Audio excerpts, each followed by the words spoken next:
like hypothetical gold standards, or are you using just pure biomechanics and engineering to come up with whatever your information is? Mostly we use elite level population as our kind of our standard. Yeah. I mean, so obviously we have to start from a biomechanical perspective, define parameters, but then we look at what the elite level population does.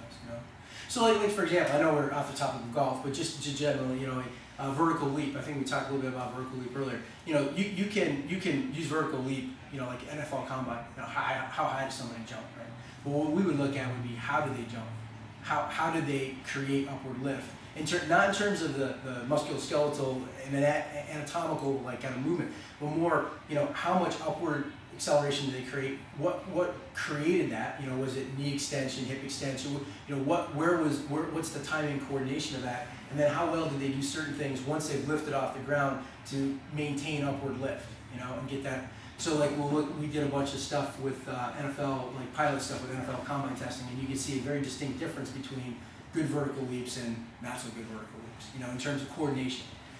Same thing with lacrosse. We started lacrosse about 4 or 5 years ago, and we started off, we had an elite population of professional players and super high-end collegiate players, and we just did a basic kinematic breakdown of what goes into a lacrosse shot.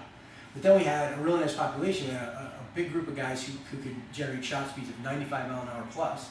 We had a bunch of guys at that same level who were barely, in the 90s and could barely break 90 half the time. So we had our plus 95, minus 90 guys, and below 90 guys. And when you look statistically at what they do differently, there's a number of key parameters that crop up as these guys do this really well and these guys don't. And then when you look at, well, what does that even mean? If they're doing this well, what would that mean to their ability to create distal and speed? So that's kind of where we look, and then we provide that information to guys like you who can then piece all the other stuff together, the therapeutic, the fitness aspect, more anatomical based stuff, and also the coaches, because at the end of the day, you've got your physical component, how well the athlete, just the structure, how sound the athlete is, right? And then you've got how well they play the game, how well they actually play the game out there. There's a lot of guys who are physical specimens who, are okay, but don't do great. And then there's a lot of guys who are, from a physical standpoint, they're not all that great, but they play an amazing game of golf, or whatever it is their sport is. And then there's guys who blend both, amazing physical, output and amazing game. But providing it to the teachers, the same thing.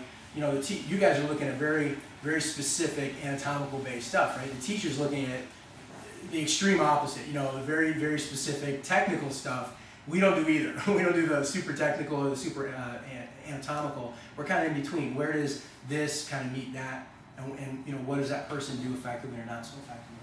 So, and I'll show you a few things after this. I can kind of show you some of the things that we would look at, say for example, golf, and some of the ways that we can impact that kind of